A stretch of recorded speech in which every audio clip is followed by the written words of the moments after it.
This is fundamental problem 13 from chapter 16. In this problem, we want to determine the angular velocity of the rod and the velocity of point C at the instant shown. So, first of all, we're going to find the instantaneous center of zero velocity. So they give us the velocity of point A, and that's going straight downwards. If A is going straight downwards, B must be going horizontally and to the right.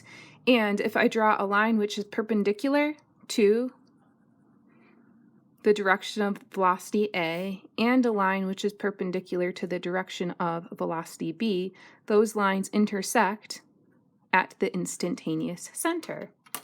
Now that I have found that, I'm going to use equation 16-16. And in equation 16-16, I'm going to make all the A's the instantaneous center. So I'm going to change all the A's to IC's, and I'm going to change the B's to A's. So if I write equation 16-16 that way, I have the velocity of A is equal to the velocity of the instantaneous center plus the angular velocity of the rod crossed with the position of A with respect to the instantaneous center. But this is the instantaneous center of zero velocity, so the instantaneous center of zero velocity has a velocity of 0. I know the velocity of A is going straight downwards, so that's 6 meters per second in the negative j hat direction. That is equal to omega. If point A is going downward, the rod is rotating this way, and if my fingers are going in the counterclockwise direction, my thumb's pointing out of the page, so that's omega in the k hat direction crossed with the position of A with respect to the instantaneous center. So that's going to A from the instantaneous center, so that's that vector here, the position of A with respect to the instantaneous center. I know the direction that that vector is pointing, and I want to find the length of that vector. They did not tell me what this length was, but they did tell me that from A to actually this point here.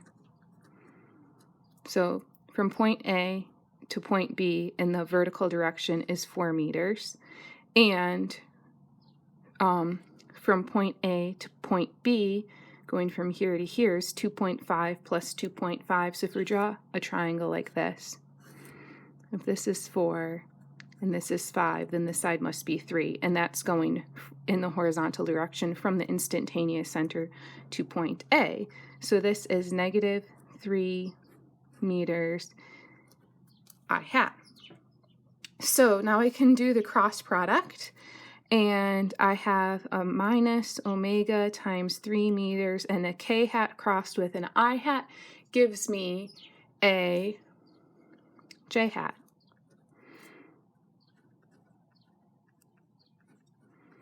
So I have 6 meters per second is equal to omega times 3 meters. Therefore, the magnitude of the angular velocity is 6 divided by 3. That's 2 radians per second. And if you want to write it as a vector, we said here, that's going in the k hat direction. If you are only interested in finding the magnitude of the angular velocity, as long as you know the angular velocity is perpendicular to your position vector, and here are your position vectors in the plane of the page, and your angular velocity is perpendicular to the plane of the page, then you could have just said VA is equal to omega times RAIC. So you could have done it that way also, and then figured out the direction on your own if you needed that. So next we want to find the velocity at point C.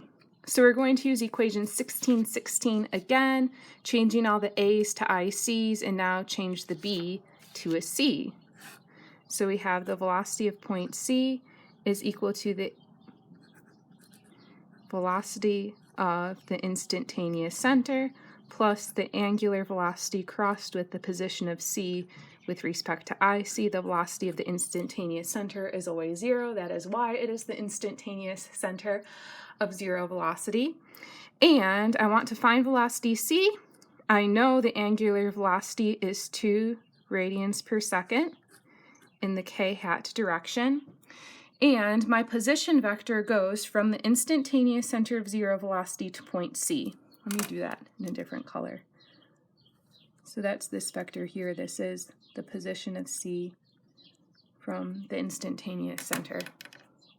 Now, I can find the components of that vector.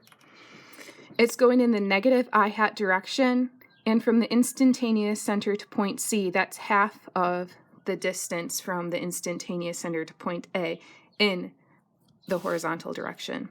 So that's crossed with negative 1.5 meters in the I hat direction, and it's going downward also, so that's the negative J hat direction, and going from the instantaneous center to point C, since point C is the middle of the rod, that's half of the 4 that we had here.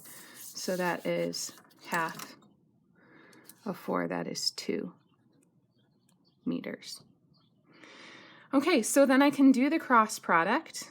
So I have the velocity of C is equal to k hat crossed with I hat gives me j hat. So this is 2 times 1.5, which gives me 3, and it's negative, and the meters times the radians per second gives me negative 3 meters per second. K hat crossed with I hat gives me j hat.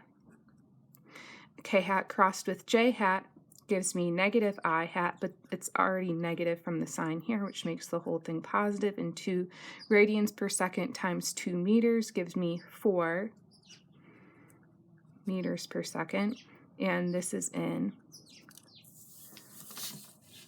the I hat direction.